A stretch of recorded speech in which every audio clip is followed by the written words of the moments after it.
Bonsoir à tous, merci d'être avec nous pour cette nouvelle édition. On y va avec le sommaire. Condamné à 30 ans de prison pour trafic de drogue, Perumal Viren veut étudier le droit. Il demande son transfert vers une autre prison. 2 courriers adressés au commissaire des prisons. Dilshad Delbar a été inculpé de tentative de meurtre à la suite de l'agression de Rakesh Gouraya à Vallée des Prêtres. Âgé de 30 ans, la victime est toujours aux soins intensifs. Peu importe où nous serons, nous continuerons à contribuer en restant fidèles à nos valeurs. Déclaration d'Ashok Soubron sur la répartition des villes entre les 4 partis de l'Alliance du Changement à l'issue des élections municipales dimanche dernier. Plus de 120 000 touristes ont visité Maurice le mois dernier, une hausse significative par rapport à l'année dernière. Les autorités se montrent optimistes. Conflit entre l'Inde et le Pakistan, la communauté internationale appelle à la retenue militaire.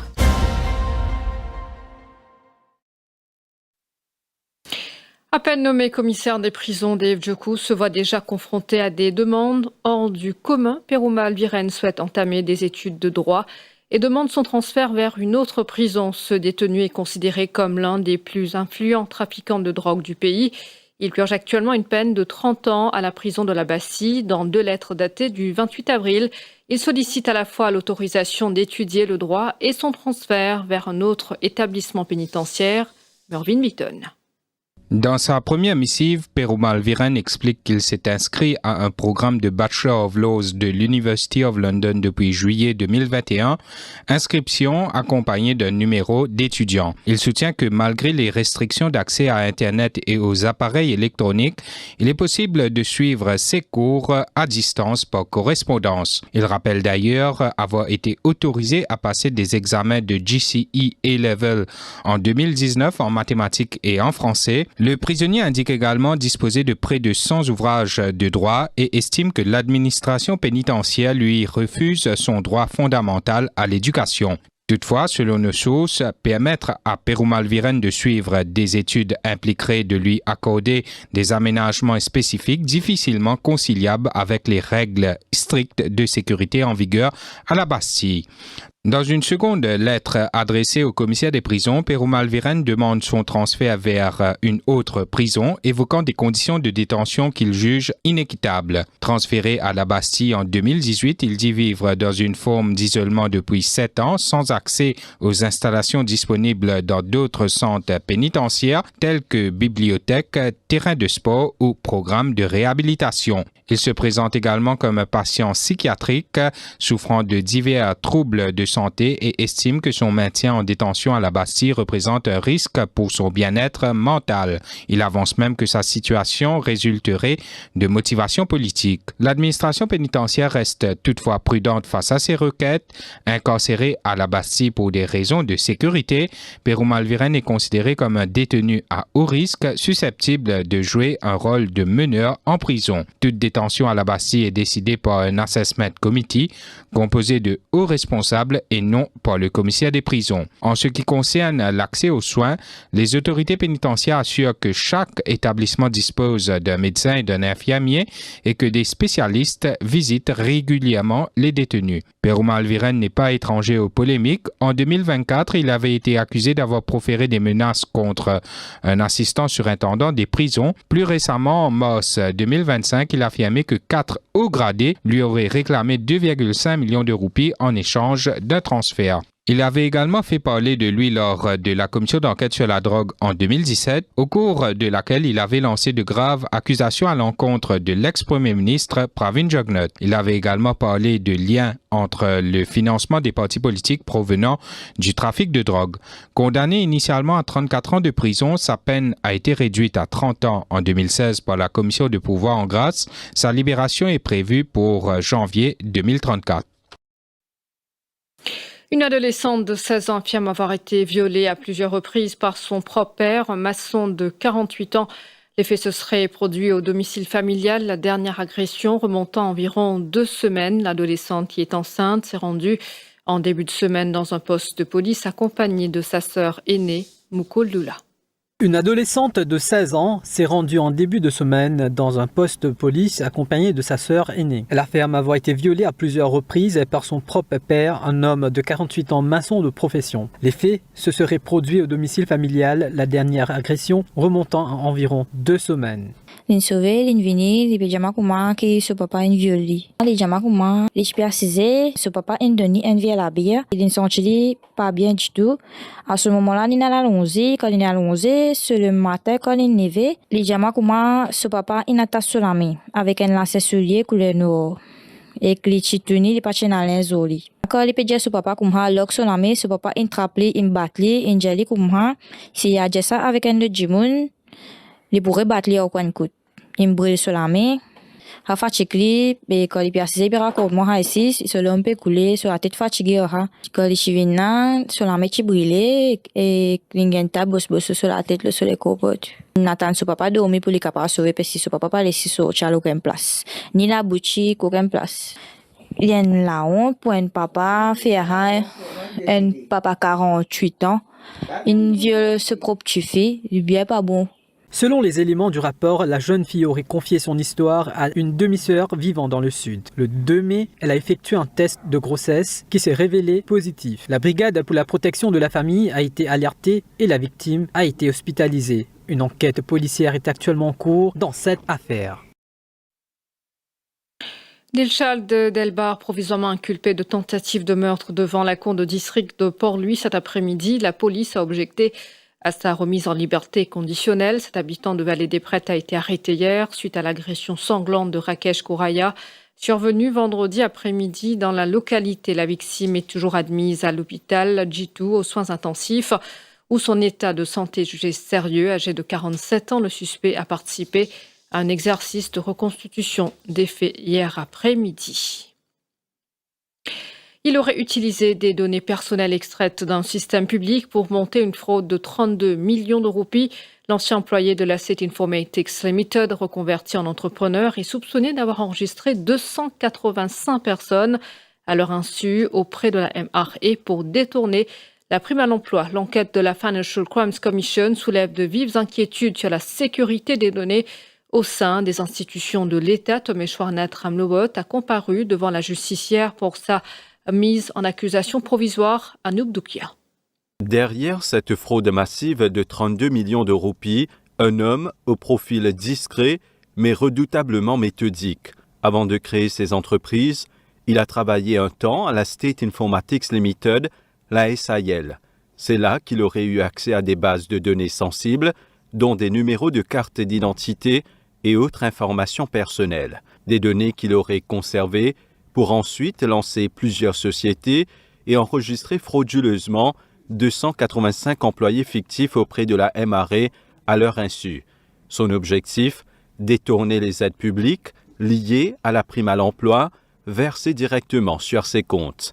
Plusieurs victimes affirment n'avoir jamais travaillé pour lui ni perçu la moindre roupie. La FCC s'intéresse désormais de près à ce modus operandi, jamais révélé jusqu'ici, qui soulève de sérieuses questions sur la sécurité des données au sein des institutions publiques. Peu importe où nous serons, nous continuerons à apporter notre contribution à nos valeurs, propos d'Ashok Sobron, ministre de la Sécurité sociale, en réponse à une question de la presse sur la répartition des villes entre les 4 partis de l'Alliance du changement, ainsi que la désignation des maires après les élections municipales de dimanche dernier. Il s'exprimait ce matin à l'auditorium Octavier à Réduit à l'issue de plusieurs consultations avec plusieurs ONG à Rissa Pirali.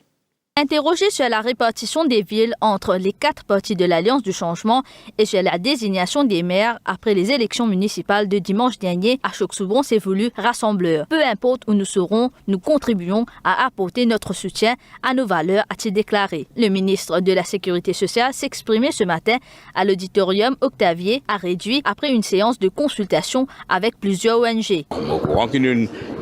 Nous, cette candidature inédite dans la municipalité, nous félicitons tous les candidats qui sont dit. Nous tous candidats à l'Alliance Changement, tous candidats à Résistance et Alternative et nos partenaires.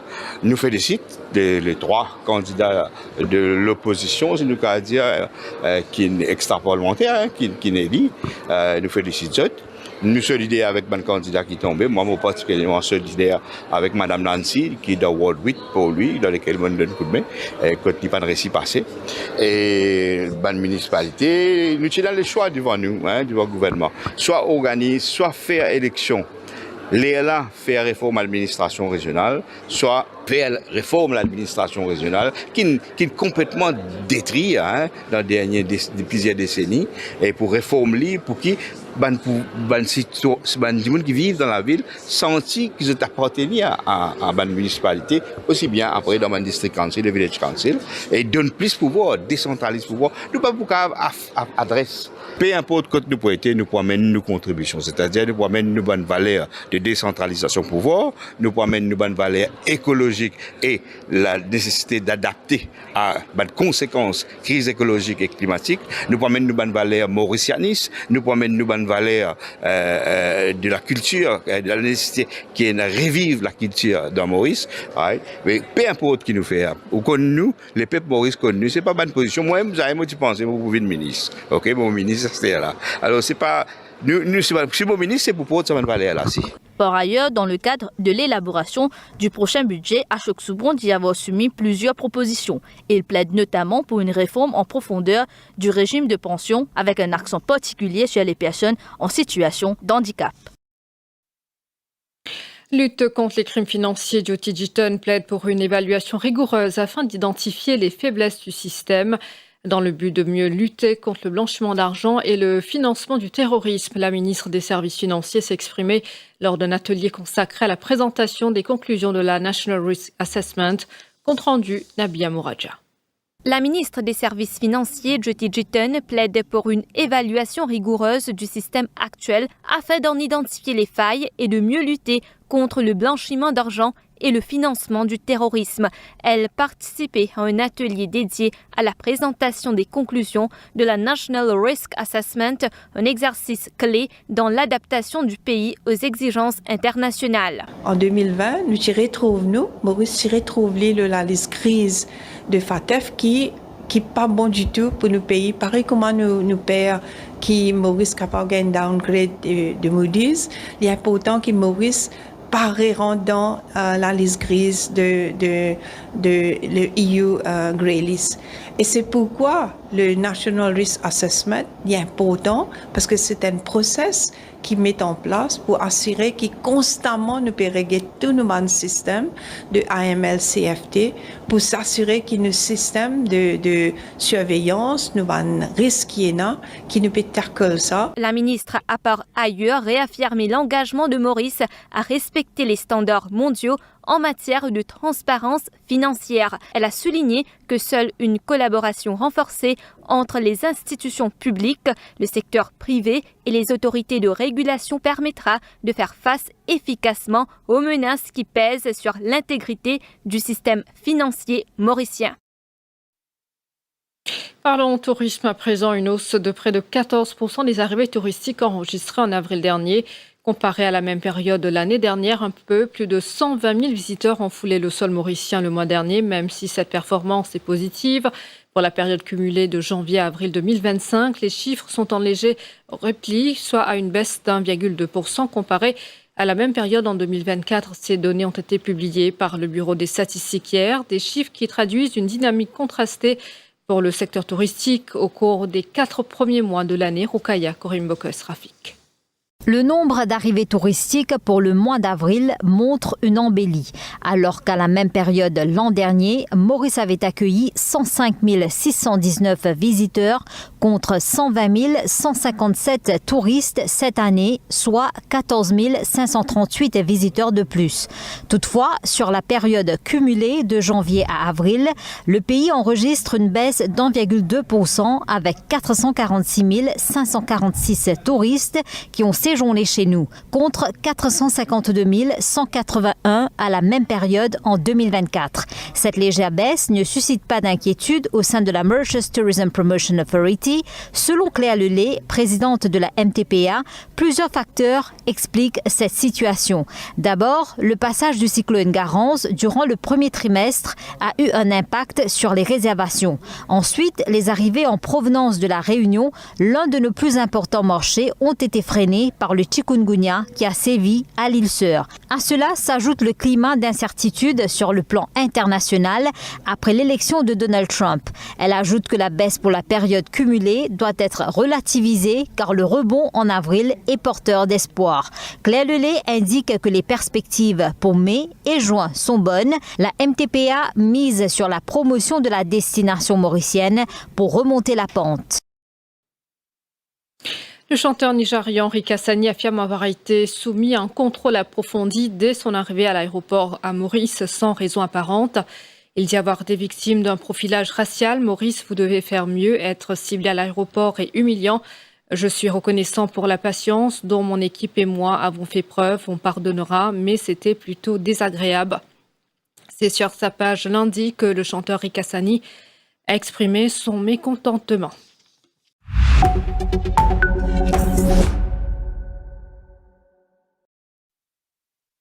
À l'international, l'Inde et le Pakistan se sont violemment bombardés aujourd'hui, faisant 26 morts.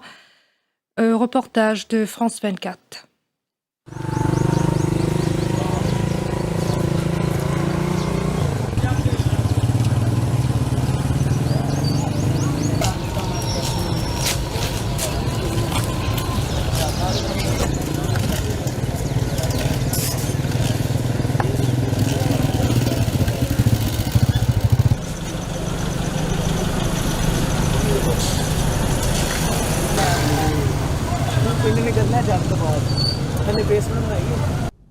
Operation Sindoor was launched by Indian Armed Forces to deliver justice to the victims of Pahalgam terror attack and their families.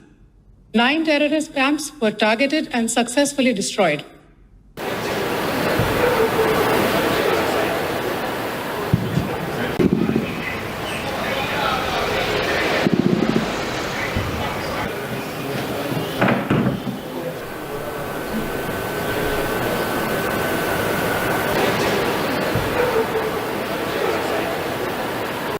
Pakistan only responded in self-defense. It is India which cowardly attacked Pakistan and violated our territorial integrity and sovereignty and killed innocent citizens, including children, women, and elderly. Pakistan reserves the right and will respond to this aggression at a time, place, and means of our own choice.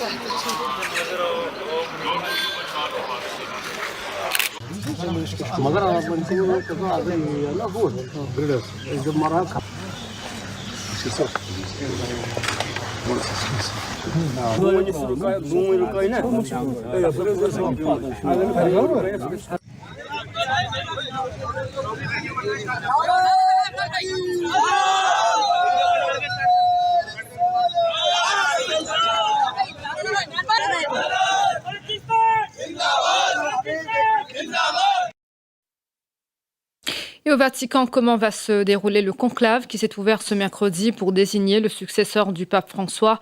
Avant que le nom du nouveau chef de l'Église catholique soit connu, le Vatican va être le théâtre d'un processus électoral ancestral, très codifié et très secret, compte rendu avec l'agence France Presse.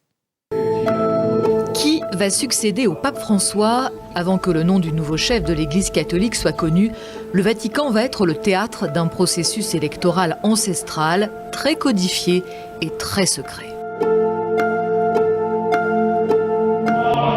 Ce sont les cardinaux venus du monde entier qui vont désigner le successeur de François, mais pas tous. Depuis 1970, seuls ceux qui ont moins de 80 ans peuvent voter. Ils sont 133 cardinaux électeurs, originaires de 70 pays. L'Europe reste surreprésentée, mais bien moins qu'avant, avec une cinquantaine de cardinaux, dont 5 Français. Tous ces cardinaux sont réunis au Vatican pour un conclave à l'issue très incertaine.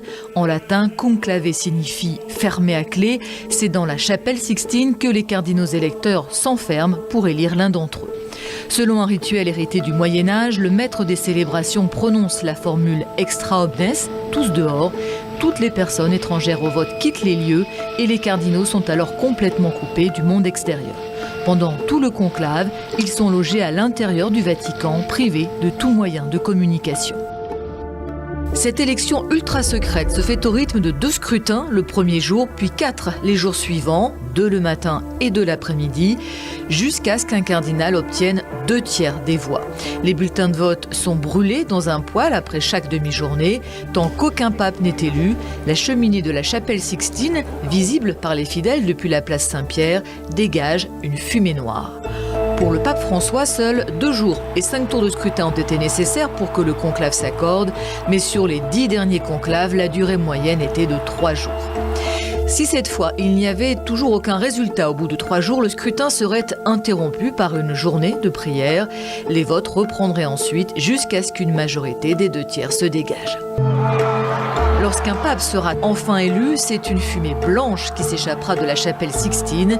Le monde extérieur saura alors que l'Église catholique a un nouveau chef. En 2005, lors de l'élection de Benoît XVI, la fumée était sortie grise, semant la confusion.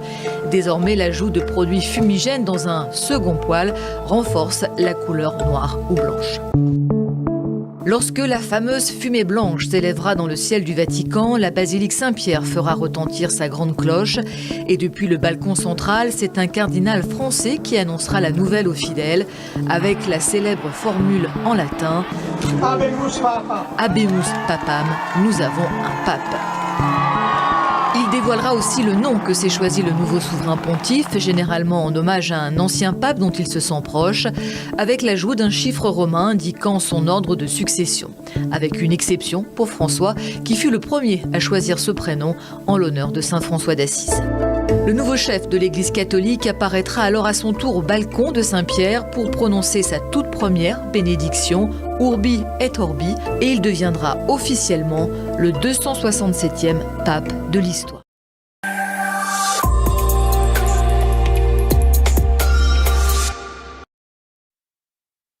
Et puis football, un but d'avance, un Parc des Princes déjà en ébullition et la finale de Munich en ligne demi-heure ce soir. Le Paris Saint-Germain retrouve l'Arsenal pour le retour des demi-finales de Ligue des Champions. Si le PSG compte bien conserver son léger avantage 1-0 à l'aller jusqu'au bout, les Gunners ne viendront pas la fleur au fusil. Nous avons aujourd'hui Clarel Biari, entraîneur de Grande Rivière Sud-Est Wanderers, pour nous livrer son analyse de ce match.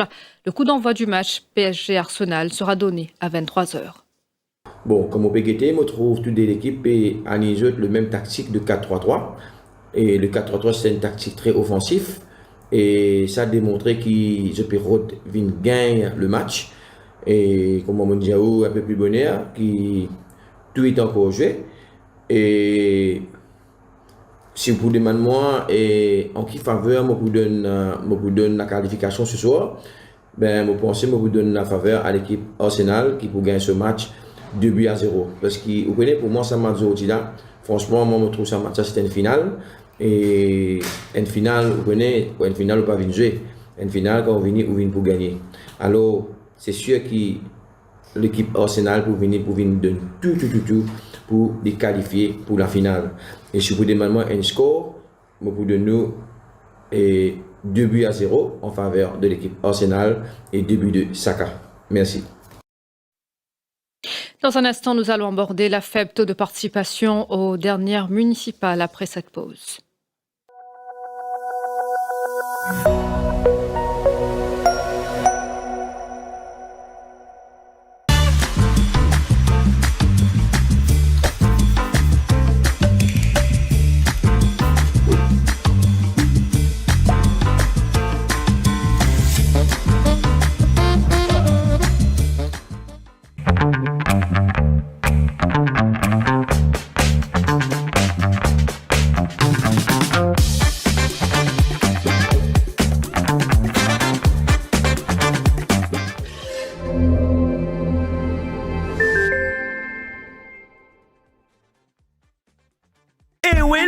Ban la PJ tenen ban talon caché, ça a fait qui fait the tout arrêter zis pour taper la main, sac du monde n'est qu'un talent. Est-ce qu'il jazz Wello et na talent. Wello et Laisse le couler shine. De nos 13 à 19 ans, tu as une santé, danser, comédien, musicien, peu importe. Inscris-toi au Wello.mu et n'a 100 000 roupies à gagner. Eski, couler à nous îles.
Ce soir, nous allons aborder le faible taux de participation aux dernières municipales. Nous avons l'observateur Michael Acha. Bonsoir et bienvenue. Bonsoir.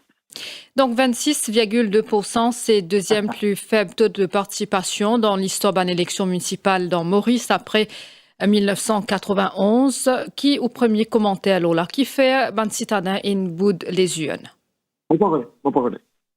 Moi, dis assez. Il y a un comité ministériel qui met sur pied déjà pour redonner le pouvoir de gestion à la municipalité. Pouvoir l'argent, pouvoir decision making, etc. Aujourd'hui, pas du tout.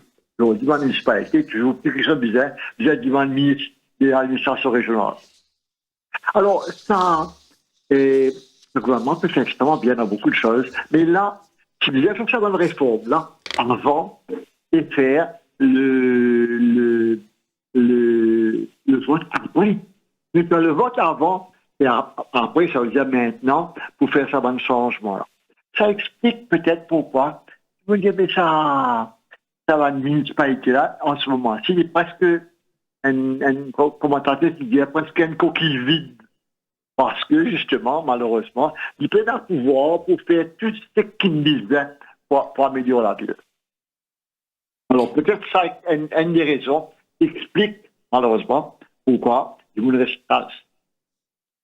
D'accord. Donc, le gouvernement actuel, à plusieurs reprises, il y a qui ban réforme là en préparation, qui, selon vous, mise un ban changement prioritaire. Donc, qui ban ça fait qu'il besoin introduire, justement? Alors, ça, il y a une question bien intéressante. D'abord, le gouvernement central, il n'a pas qu'à décider tout.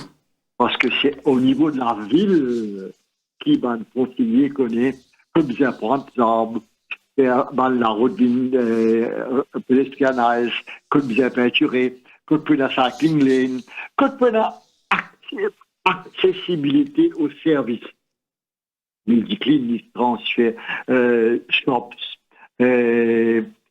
police services, emergency services, etc., etc., etc. Alors, au niveau de la municipalité, vraiment, mon vie dans le temps, et il est vraiment capable non seulement améliorer, mais garde la qualité de la vie dans une cité. Si, comme aujourd'hui, on fait dire ça, vous avez devant le ministère de l'administration régionale, permission pour changer dans la rue, n'importe quoi, c'est ridicule. Alors ça, c'est une des choses qui peuvent m'inspirer à fond, c'est-à-dire que pour redonner ma municipalité l'argent, soit voter à travers le budget directement une somme par municipalité dépendant du nombre de personnes dans la ville, donc pour les gagner plus, ou alors retourne au système donc de taxes municipales, c'est une taxe municipale, il y a besoin d'une taxe tout le monde dans le pays entier, campagne comme la ville. Donc on plutôt de parler à ça. Et deuxièmement, redonner à la municipalité le droit de décision on projects, on things. Et moi, je fais une petite parenthèse. Moi, je reste dans un village en ce moment. Si je reste 55 ans qui a plus besoin, je reste dans un village, malheureusement. Au niveau villageois, villageois, il faut venir après là. Au niveau villageois, le conseil du village, il n'a malheureusement pratiquement zéro pouvoir. C'est quoi que ce soit pour distribuer les poubelles. Alors, ça a besoin de changer. Ce qui m'est capable, moi, j'ai des petites affaires qui, démocratie Washington soulevées assez souvent dans le temps. Et il y a beaucoup d'autres endroits qui viennent upgrade au niveau d'une ville. Donc, ça pourrait être vraiment, j'ai un endroit mieux. Par exemple, Saint-Pierre, quand c'est militaire, Souillac, Maillebourg, qui est la première ville de Maurice, Woodlands, Priolet, Ruelle du Rapport, etc. Sans penser qu'il y a une guerre Grand B et plus grand flac comme des réseaux de City, ça fait peu importe. Une étude pour montrer ça va, pour prendre le mot correct, hein, pour promouvoir ce village-là au niveau de ville. Ça pourrait améliorer énormément la qualité de la vie dans sa région. Voilà deux grosses choses qui, maintenant, les régions municipales finissent de faire, mais capable de faire cette réforme-là maintenant. Voilà. D'accord. Justement, donc, 10 ans sans élection municipale, finalement aussi 3 repos. Comment explique un tel désintérêt seulement 6 mois après élection générale que le taux de participation si beaucoup plus élevé? C'est comme moi qui expliquais, bon, quand ça manque de pouvoir des municipalités-là, de attendre cette bonne réforme. Si tu veux cette bonne réforme-là avant et après l'élection municipale, tu peux avoir 50, 60% de gens qui ont voté, hein, vraiment. Bon, mais quand on fait de toute façon, rien n'est perdu. Maintenant, comité ministériel change les jeunes, donne le pouvoir municipalité, peut-être même la question de nouvelles villes est déclarée. Ensuite, éventuellement, nous revenons vers les élections villageoises. N'oubliez pas que villageoises et municipales, les deux, c'est ce qu'on appelle administration régionale. Donc, je retourne à ça afin que la municipalité, quand on revive, par exemple, une idée bien simple, la municipalité, quand on fait un partenariat avec le secteur privé, donc tel projet. Ça n'a pas qu'à faire en ce moment. Donc, tout ça peut venir. Donc, on va l'avenir pour joli. D'accord. En parlant de responsabilité et de mobilisation, qui prend de responsabilité justement dans le parti politique et aussi ban jeunes en zone urbaine qui peut sembler détourner du vote? Qui vous a fait concrètement? Ça aussi, une dommage. Mais ça, mon explication, c'est que la municipalité semble vide. Et qui quand tu peux dire, moi, mon reste un village, moi, on est quand même là suivi. La plupart des gens qui peuvent venir voter, des gens une déclaration comme ça, d'un certain âge. Pas de bonnes jeunes. On reste à casa, ailleurs, dans shopping center ou ailleurs. C'est très dommage. Alors, ça manque de motivation. C'est très dommage. Mais là, mon corps, il vous montre. Alors là, bonne réforme, nouvelle ville, et ensuite nous vivons nos villageoises, et après nous guetter pour les prochaines. Il y a beaucoup d'idées qui même maintenant. Et calculer comment la financial independence des municipalités et pour capable aider une municipalité avec des gens qui sont élus.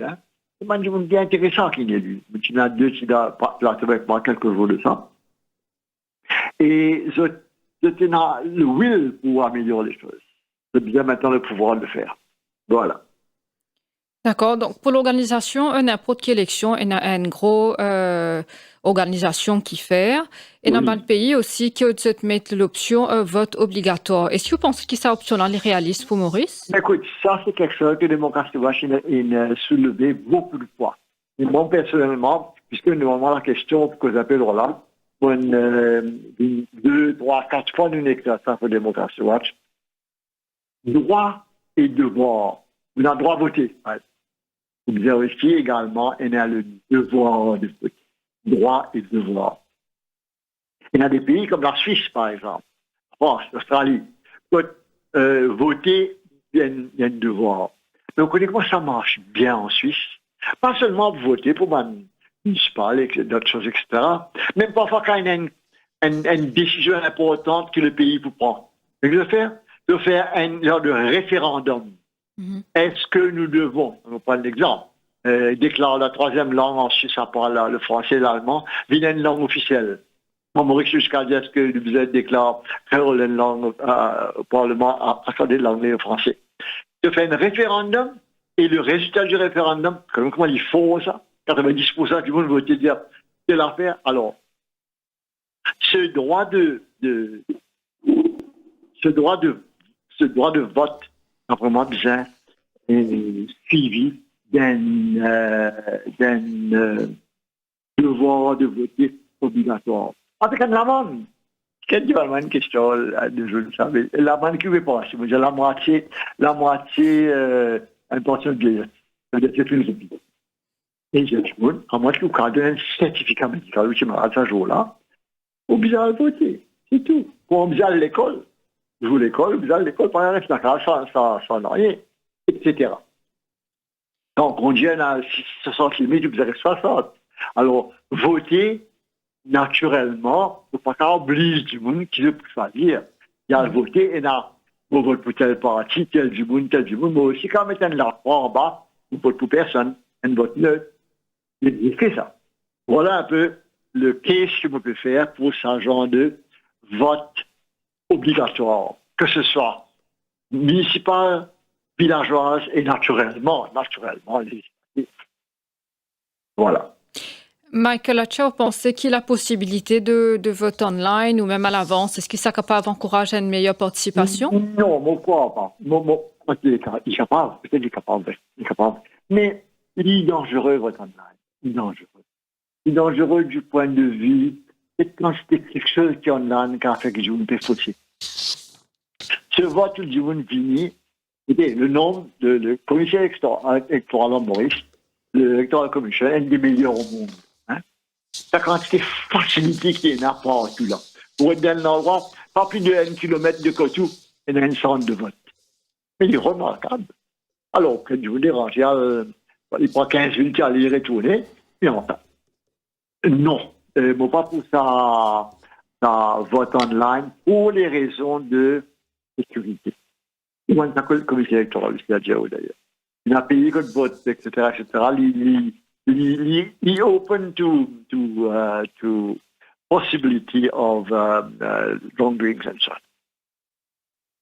Très bien. Michael Hatcher, merci beaucoup pour l'intervention ce soir. Et il faut bien content que j'écoute là, parce que mon prochaine affaire qui vient de continuer que j'ai là. Il a continué que j'ai jusqu'à que dans la semaine prochaine, avant le budget, me supposé, et le comité ministériel pour le redonner aux municipalités leur pouvoir pour venir. Avec un dernier affaire, vous me dire, l'argent pour les municipalités, pour les prendre des décisions. Soit, il faut dans le ministère des Finances, pas le ministère, l'argent pour dans le budget du ministère des administrations régionales, tant par municipalité, par head par exemple, et l'argent donné aux municipalités. Pas rester dans le ministère central qui vous a demandé de ça fait besoin de l'argent. Hein? Voilà. Ça est une affaire qui vient venir, ou alors un système de tout le monde à Maurice peut payer une certaine taxe municipale, une taxe habitation. Il est possible, mais peut-être pas tout de suite. Voilà. D'accord. Merci beaucoup d'être avec nous ce soir. Bonne soirée. Donc voilà, c'est la fin de cette édition. Merci infiniment de votre fidélité. Passez une bonne soirée.